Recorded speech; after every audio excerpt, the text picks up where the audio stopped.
ये है पार्ट 5। बाकी पार्ट के लिंक डिस्क्रिप्शन में है। बिना किसी देरी के शुरू करते हैं। उस मॉन्स्टर का ब्लास्ट देख डीन कहते हैं, ये मॉन्स्टर ज्वांग नेशन के कल्टीवेशन प्रोडिजी जियांग को लगभग मारने वाला था। फिर वहां से उड़कर जाते हुए ली जियानक्यू से कहते हैं, हमारी एकेडमी सिटी लॉर्ड के मंशन जाएगी ताकि जवाब मांग सके जियानक्यू। बाकी का काम तुम्हें पूरा करना है। इस पर जियानक्यू झुककर इस ऑर्डर को मान लेता है। वही जियांग डीन की पावर देख हैरान होकर मन में सोचता है, ये 5th ग्रेड के पावर हाउस की ताकत है। क्या मैं भविष्य में इस स्तर तक पहुंच पाऊंगा? तभी उसके पिठ पर रुचेंग हाथ रखता है, जिससे जियांग डर जाता है। फिर उससे कहता है, तुमने मुझे डरा दिया, तुम यहां क्यों लौटे? इस पर वह उदास होकर कहता है, बात मत करो, मैं पूरा दिन 3 फ्रेग्रेंस टॉवर में बैठा रहा, लेकिन वहां मिस मियाओयू आई ही नहीं। फिर रोकर कहता है, स्पष्ट है कि मैं झाओ रुचेंग हैंडसम भी हूं और वेल्थी भी। फिर क्यों भाई जियांग, बताओ क्यों? वो लड़की मुझे भाव क्यों नहीं देती? इस पर जियांग उसे कहता है, अरे बस भी करो, बिग ब्रदर और सेकंड ब्रदर हॉस्टल में लौटे हैं क्या? तुमने उन्हें देखा? ये सुन रुचेंग उसे वहां से लेकर जाते हुए कहता है, नहीं देखा, लेकिन मैं अंदाजा लगा सकता हूं कि वो कहां है। और हम देखते हैं उस लड़ाई से वहां बहुत सारे डिसाइपल जमा होते हैं। एक डिसाइपल कहता है, सुना है कोई मॉन्स्टर अंदर घुस आया था और आउटर कोर्टयार्ड का एक डिसाइपल ड्यूटी पर ही मर गया। इस पर दूसरा कहता है, डीन ने पर्सनली एक्शन लिया, लेकिन अफसोस तुम देर से आए और कुछ देख नहीं पाए। वही रुचेंग उसे एक जगह लेकर जाते हुए कहता है, सुना है फंग फैमिली ने पेंगजू की बॉडी लेने से इनकार कर दिया, लेकिन बिग ब्रदर कभी भी उस आदमी को सामूहिक कब्र में नहीं डालते, तो वह एक ही जगह आ सकते हैं, और वो जगह है ग्रीन विलो रिवर बैंक। और वो दोनों बात करते करते वहां पहुंच जाते हैं, और वहां उन दोनों भाइयों को देख रुचेंग कहता है, देखो जैसा कि सोचा था वो यही है। और हम देखते हैं वहां पेंगजू की कब्र बनाई होती है।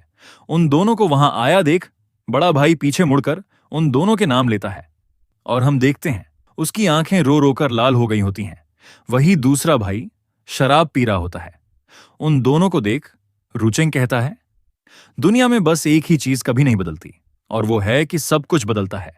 जब हम पहली बार मिले थे तो हम भाई यही तलवार का अभ्यास किया करते थे, लेकिन कौन सोच सकता था कि हालात ऐसे हो जाएंगे।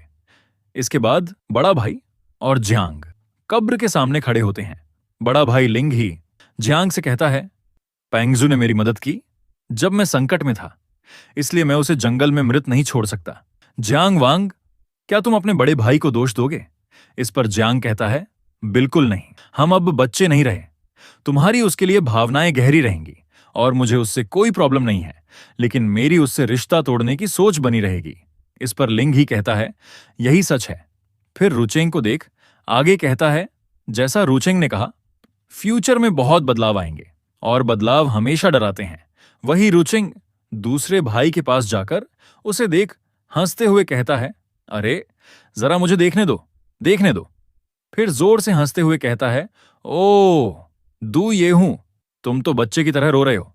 उसे अपना मजाक बनाता देख दू येहू का दिमाग खराब हो जाता है। फिर उसे मस्ती में लात मारते हुए कहता है, चो रुचेंग, तुम बदमाश, मैं तुम्हें लातों से मार डालूंगा। उसे एक लात पड़ने के बाद रुचेंग मदद मांगते हुए कहता है, बड़े भाई, तीसरे भाई, कृपया मुझे बचाओ, मैं गलत था, मैं गलत था। भाई दू येहू, मेरे भाई दू येहू। वही बड़ा भाई नदी में जाकर जियांग से कहता है, हालांकि उसे जैसा बदलना है वैसे ही बदलने दो। फिर जियांग की तरफ देखकर आगे कहता है, जब तक हम अपने दिल के सच्चे रहें, हम भविष्य का सामना शांतिपूर्वक कर सकते हैं, चाहे वह कुछ भी लाए, है ना? तीसरे भाई अपने बड़े भाई को देख जियांग कहता है, एक अडिग प्योर हार्ट। तभी उसकी नजर सामने जाती है और उसकी पुरानी यादें ताजा हो जाती हैं, जब वह पांचों भाई इसी जगह बहुत मस्ती करते, रुचेंग की मिलकर पैंट निकालते थे। फिर सीन चेंज होता है। हम उसी झोपड़ी को देखते हैं जहां जियांग मरने की हालत में लेटा हुआ था। वहां एक खूबसूरत लड़की बैठी होती है। तभी वहां एक ब्लैक कपड़ों में स्केलेटन आते हुए कहता है, मैं कहता हूं, क्या हमें बात करने के लिए यही जगह चुननी थी? और उस जगह को देखकर कहता है, यह जगह बहुत गंदी है और यह स्केलेटन होता है व्हाइट बोन दांव का व्हाइट बोन एनवॉय, लेकिन हम इसे कंकाल कहेंगे। उसकी बात सुन वह लड़की अपने ओंठों पर हाथ रखकर कहती है, गंदी, ज्वांग नेशन के लोग इस जगह को कम से कम 10 बार अंदर बाहर खोद चुके हैं, मुझे नहीं लगता कि इस जगह के आसपास कोई भी इससे साफ जगह है। विश्व प्रसिद्ध झुओ ग्वांगलिए यहां मरा था। मैं अभी भी उसकी भव्य ऑरा महसूस कर सकती हूं। और ये लड़की होती है व्हाइट बोन दांव की व्हाइट बोन सेंटेस, लेकिन हम इसे चमेली कहेंगे। और ये वही लड़की है जिसने उस मॉन्स्टर को एकेडमी में भेजा था। फिर आगे कंकाल कहता है, चलो काम की बात करें। मेपलवुड सिटी के सिटी लॉर्ड वेई क्यूजी हमेशा से एक ताकतवर व्यक्ति रहे हैं, और अब एक और शख्सियत डोंग यहां ट्रांसफर हो चुकी है। हमें दांव के बच्चे को जल्द से जल्द ढूंढना चाहिए, नहीं तो जितना देर करेंगे खतरा उतना बढ़ेगा। मेरे विचार में धीरे धीरे साधारण लोगों को इकट्ठा करने से अच्छा होगा कि हम सीधे कल्टीवेटर्स को पकड़कर बलिदान के लिए पेश करें। ये सुन, वह लड़की कंकाल के पास आकर उसकी गर्दन पर एक नुकीली चीज रखकर कहती है, कल्टीवेटर्स को पकड़कर बलिदान के रूप में पेश करें? तो क्या तुम्हें लगता है कि डोंग के डिसाइपल या वेई क्यूजी के जनरल को पकड़ना बेहतर होगा? उसके आउटर डिसाइपल्स में से एक को मार देना शहर में हलचल मचा चुका है। अगर तुम मरना चाहते हो तो इतनी संयमित रहने की क्या जरूरत? अगर इतना ही मरने का शौक है ना, तो तुम अपनी तलवार निकालकर अपना गला काट लो या खुद को बिजली से निगलवाओ। किसी भी दृष्टिकोण से यह उन दोनों के हाथ लगने से कहीं अधिक सीधा सा लगता है। फिर उससे दूर जाते हुए कहती है, दांव के बच्चे के विश्व में प्रकट होने से पहले तुम्हें यह समझ लेना चाहिए कि गुमनामी बनाए रखना क्या होता है। एक गलत कदम भी व्हाइट बोन दांव की बड़ी योजनाओं को बर्बाद कर सकता है, और न तो तुम और न ही मैं इसके परिणाम भुगत सकते हैं। इस पर कंकाल पूछता है, अब बलिदान के लिए किसे लाया जाए? यहां बलिदान के लिए कोई भिखारी नहीं है। इस पर वह आलस देते हुए कहती है, यह जगह तो बस दूसरों को गुमराह करने के लिए थी। अगर ये न रही तो कोई बात नहीं। एल्डर्स के पास असली योजना पहले से है। आज रात मुझे तुम्हें वहीं बतानी है। इसके अलावा क्या तुम्हें पता है कि इस टूटे मंदिर के सारे भिखारी मरे नहीं हैं? मेपलवुड सिटी के डाओइस्ट टेम्पल में मुझे एक जानी पहचानी खुशबू मिली, और वो किसी और नहीं, जियांग की बात कर रही है। इस पर कंकाल कहता है, मुझे किसी भिखारी की लाइफ या डेथ में कोई दिलचस्पी नहीं। और फिर वो कंकाल एक ब्लैक सर्कल बनाकर उसमें जाते हुए कहता है, और मैं तुम्हें सलाह दूंगा, ये मत सोचो कि चाइल्ड ऑफ दांव की स्त्री कहलाने से तुम्हें मनमानी करने का हक मिल गया है। ये अभी देखना बाकी है कि चाइल्ड ऑफ दांव तुम्हें स्वीकार भी करेगा या नहीं। इस पर वह कहती है, वो मुझे कैसे प्यार नहीं करेगा, मुझे कैसे नहीं चाहेगा? मैंने इतने साल उसे गार्ड किया है, इतने साल उसका इंतजार किया है। फिर सीन चेंज होता है और हम एकेडमी को देखते हैं जहां लेक्चर चल रहा होता है, और उस क्लास में वो चारों भाई बैठे होते हैं। उनके क्लास का बुजुर्ग मास्टर उन्हें बताता है, दांव खाली है, फिर भी उसका उपयोग असीम है। यह सभी चीजों का पूर्वज है। यह अपनी किनारों को धार देता है, उलझनों को सुलझाता है, अपनी रोशनी को संतुलित करता है और अपनी धूल के साथ एक हो जाता है। कितना गहरा है। मुझे नहीं पता कि यह किसका बच्चा है, लेकिन यह सम्राट से पहले प्रतीत होता है। और उस लेक्चर को बड़ा भाई और जियांग मन लगाकर सुन रहे होते हैं। वही दूसरा भाई सो रहा होता है। यह देखकर रुचेंग उसकी नाक में बर्ड का पंख टच कर उसके मजे ले रहा होता है। उनका मास्टर आगे कहता है, तुम अभी इनर कोर्टयार्ड में आए ही हो, और दांव मेरिडियंस प्रकट होने से पहले सिर्फ ब्रीदिंग टेक्निक से ब्लड की बढ़ा सकते हो। दांव मेरिडियंस प्रकट होने के बाद ही एनर्जी चैनल करके दांव एसेंस हासिल करना कल्टीवेशन की असली शुरुआत है। ये समझ लो, रीड को मानव शरीर का ग्रेट ड्रैगन माना जाता है, और दांव मेरिडियंस उसी में छिपे रहते हैं। यही अमृता पाने की कुंजी है। इसलिए रीड को टोंगतियन पैलेस भी कहते हैं। टोंगतियन पैलेस से गुजरकर हेवन के गेट खोलना एक नॉविस कल्टीवेटर से इंटरमीडिएट कल्टीवेटर बनने का संकेत है। यहां मौजूद डिसाइपल्स में से कौन एकेडमी को कल्टीवेटर रैंक्स के डिविजन्स बता सकता है? और ये मास्टर दाओइस्ट अकादमी का उपाध्यक्ष सोंग कदिफांग होता है, और उन्होंने जो सवाल पूछा होता है उसका जवाब बड़ा भाई लिंग ही देता है। वह कहता है, कल्टीवेटर्स के कुल 9 रैंक होते हैं, नीचे से ऊपर इस प्रकार हैं। 9th rank wandering veins realm, 8th rank जोतियान रेल्म, 7th रैंक टोंगतियान रेल्म, 6th रैंक टेंगलोंग realm, 5th rank inner palace realm, 4th rank outer building realm, 3rd rank divine realm, 2nd rank cave of truth realm, 1st rank यंदाओ realm. ये सुन, किफांग कहते हैं, not bad, not bad. 9th rank में कदम रखना ट्रांसेंडेंस की शुरुआत है। 9th रैंक की पहचान है टोंगतियन पैलेस में दाओ स्पाइरल का निर्माण। दाओ स्पाइरल बनाने के लिए जरूरी है वो फाउंडेशनल अरे डायग्राम जिसे दांव एकेडमी अब तुम्हें सिखाएगी, वो है गुयुआन अरे। फ्यूचर में जब तुमने काफी दांव एहसास जमा कर लिया होगा, तब टोंगतियान पैलेस के अंदर इसे मास्टर कर पाओगे। गुयुन एरे के 81 फॉर्मेशन पॉइंट्स को क्रम में सजाओ। जैसे ही एरे पूरा होगा, दांव स्पाइरल उभरेगा। शुरुआती मेरिडियन ओपनिंग स्टेज में एक सामान्य व्यक्ति दिन में अधिकतम 2 बार एनर्जी चैनल कर सकता है और 2 दांव एसेंसेस पा सकता है।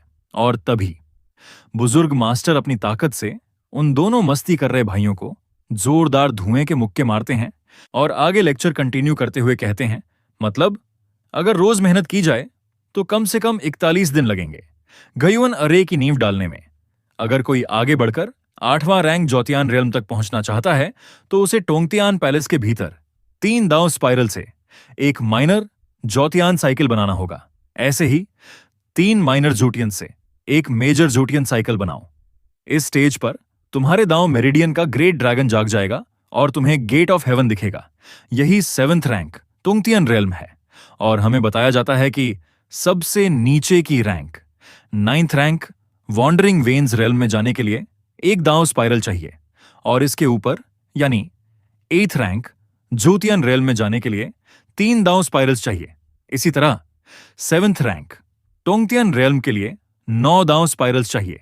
यह समझकर जांग कहता है, एक दांव एसेंस यानी एक अर्थवर्म की फायर कलर की गोली, और ऐसी 81 दांव एसेंसेस यानी एक दांव स्पाइरल, 3 दांव स्पाइरल्स यानी एक माइनर जोटियन, 3 माइनर जोटियंस यानी एक मेजर जोटियन।